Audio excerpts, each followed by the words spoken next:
All right, I'm back. I've had a few days off. I had various busy times in the half term. Also, then had that problem. That is a dead RAM stick, is what that is. So my PC's now got half as much RAM as it used to. Seems to be fine. Turns out I didn't need that one. Anyway, this is game 2. It's Firesrest. It's Firesrest versus ElDiablo. ElDiablo did not take the first game. Firesrest did. ElDiablo just did a bunch of weird. I don't know what was happening. Built about 17 bunkers. Walled himself in, but just neglected to build any stuff that could actually go and kill his opponent. Leaving Firesrest to do whatever he pleased. Firesrest looks like, he absolutely loves a 12 pull. I really hope Firesrest has got some other plays because, throwing a 12 pull in from time to time keeps your opponent on their toes, forces a certain level of response from them, forces them to, oh no, ElDiablo, no.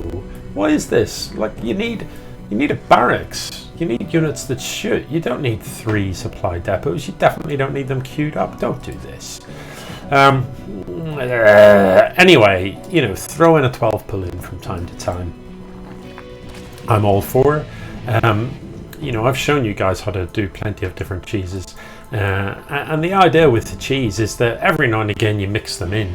You don't just do it every game because that very quickly becomes dull. So we'll see how it's going to pan out here.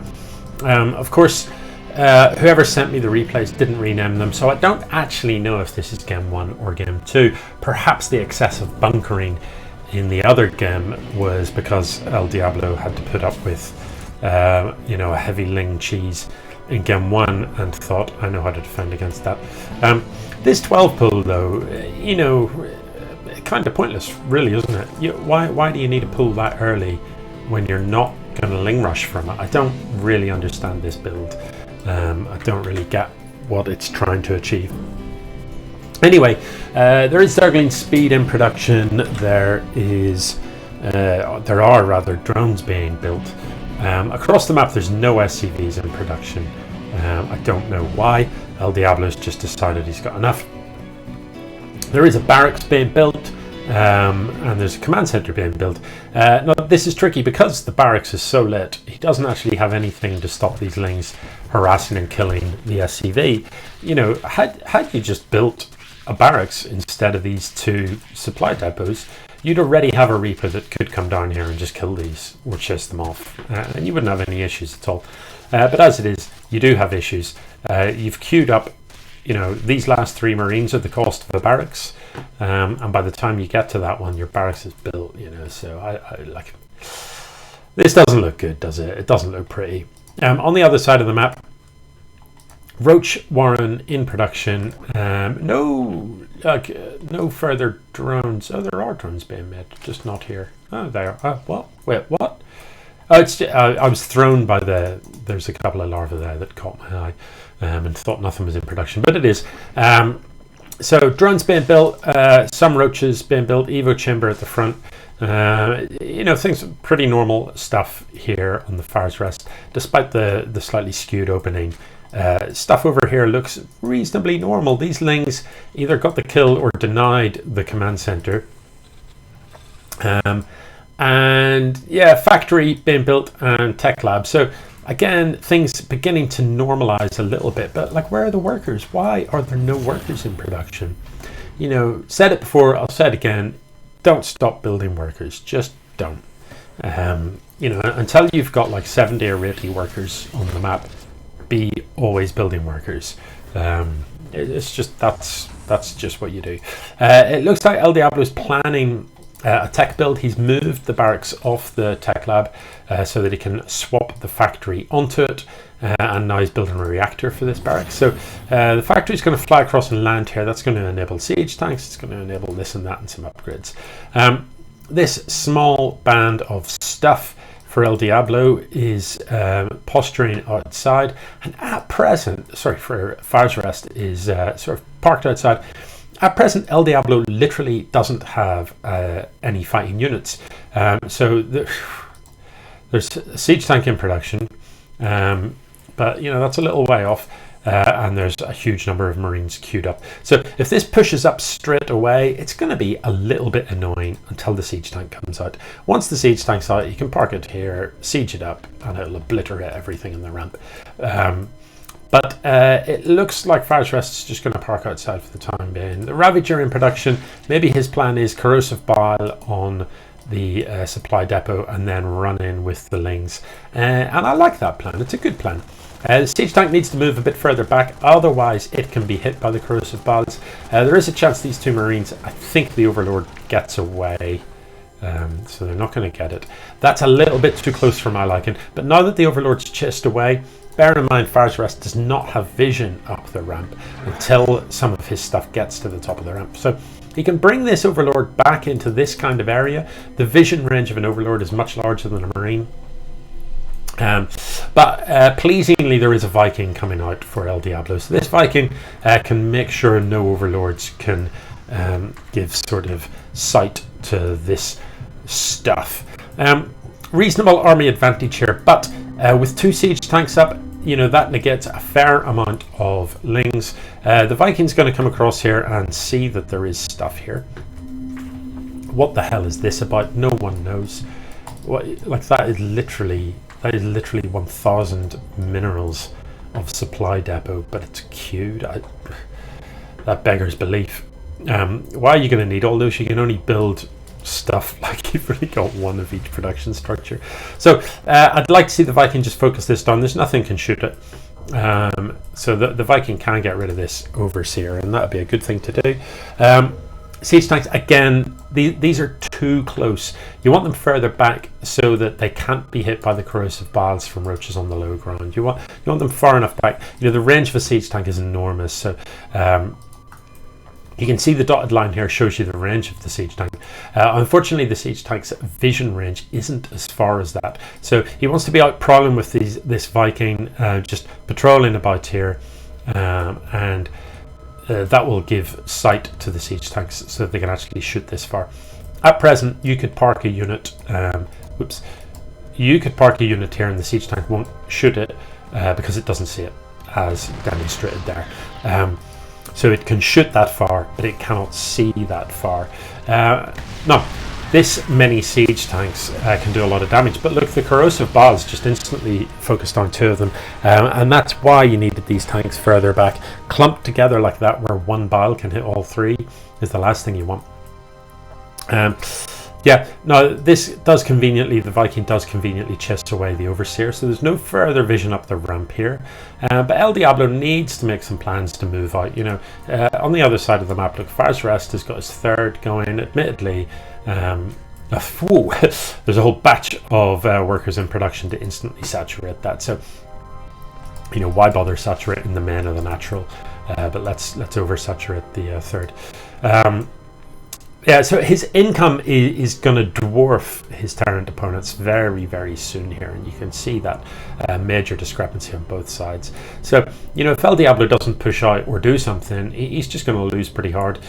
He's got a Banshee on the map. I'd love to see the Banshee go across the map and actually do some damage. It's not going to do you a great deal of use at home. They're not a fantastic fighting unit, generally, a Banshee. They're a good harassment unit. So it needs to be across the map, busy doing some stuff. He's got the fusion core, and again, I'd love to see battle cruisers, for example. Now, this Banshee has cloaked to come and shoot these things, but none of them can shoot up, so there's really no need for this to be cloaked and using up its energy in that way. The drop lords, I believe Overlord speed is done. So these drop lords are just going to be able to fly into the main base and empty their guts, and that's going to be superb. So we'll see what they can get done. There's a couple of options here. There's quite a few Marines, and these Marines could potentially, if they see this, could focus these down. Does he see them? He does, but he's not reacting to them. Now, this one is going to fall, but it was the one with only 2 units in. All of these Lings are going to come out and actually cause ElDiablo significant problems. He needs to react to this. The Planetary Fortress is going to get all them kills. I mean, who builds the Planetary Fortress in their men? I hadn't quite realised that it was a planetary with the weird sort of skin on it. You know, a Planetary Fortress in your men, that's just minging. But it has kind of saved his bacon on this occasion. Or did it? He had enough units to see it off. So no, it didn't. All he had to do was stim the Marines across. But of course he doesn't actually have stim. So anyway, nor combat shield for that matter. ElDiablo sticking with the one barracks, sticking with the one factory that isn't building anything, sticking with the one starport that isn't building anything, has decided he doesn't need any more workers or any more bases. He's just going to stop. In fact, isn't really building anything. Finally, a battle cruiser starts up, and that is reassuring. Sorry, there was a CC being built there. I'm just being mean. I'm just, I'm a crusty old man. Like I'm just pretty grumpy most of the time, to be honest. So the Banshee finally decides maybe there will be more sport to be had outside of my own base. This Banshee's been alive for like quite a few minutes now and still has 0 kills. That's not a good sign. Mutalisks are going to find it and shut it down instantly. I said Mutalisks are going to find it and no, the Mutalisks are just going to fly past it. So the Banshee gets a good scout. There's no reaction here. There's no turrets being built. The Marines haven't moved to see off the Mutas or anything like that. So Mutalisks apparently are just going to come in and kill all the workers while the Marines watch. Meanwhile, this stuff on the low ground kills that base. And I don't know what to say about this really. The Banshee's following the Mutalisks around. I don't know why. I can't shoot up. He needs to lower these depots so that please don't lose all the tanks to the Mutas. That's disgusting, isn't it? He needs to lower the depots so that his own units can move about. Finally, the Mutas get chased out. Don't fight Marines. No, don't do that. You can see just how quickly those Mutas take damage from Marines. It's an ugly fight, Marines versus Mutas. It's not one that you want to take ever. So, he's failed to expand on here, but that's because all of his stuff is up here. A command center on its own just isn't going to survive. You need to push out. You need to move out of your base. Otherwise, you're just going to get crushed here. And to be honest, Firesrest has double the army. I want to see Firesrest be aggressive here. Send the Mutas in, snipe the tanks. Even if you lose the Mutas, it kind of doesn't matter. Once the tanks are gone, you can just push up the ramp and win. The only thing stopping you from pushing this ramp is the siege tanks. If you come up here, he's going to kill the workers, but to be honest, ElDiablo, it's got 2,000 minerals in the bank. It just doesn't matter. Killing the workers will achieve nothing. Corruptors, weird choice. There isn't that much in the air for the Corruptors to shoot, but arguably he could come in here and caustic spray the command center and kill it. Again, the Marines not really reacting to this. Has sniped the tech lab, is presumably going to focus on the command center here, and he could actually snipe the command center on all the workers, and that would necessarily be the end of the game, because if you don't have any workers, you can't build another command center. If you don't have a command center, you can't build any workers. So I don't know about more Mutalisks. I'd like to see him just engage, get the Mutas in. There's only 3 tanks to kill. They're all damaged. Pick them off, send this stuff up the ramp. If the Marines respond, you've got a couple of Ravagers here that can drop those corrosive bowels, and these Marines have zero upgrades. That's how many upgrades they've got. 0 is the number of upgrades. Meanwhile, all of the Zerg stuff is 1-1. So yeah, this game is kind of over, but it's horrible, isn't it? It's horrible to watch. Yeah, this game's kind of over. It's just that it isn't for some reason. So yeah, presumably it's going to be over soon. I'm hoping it's going to be over soon.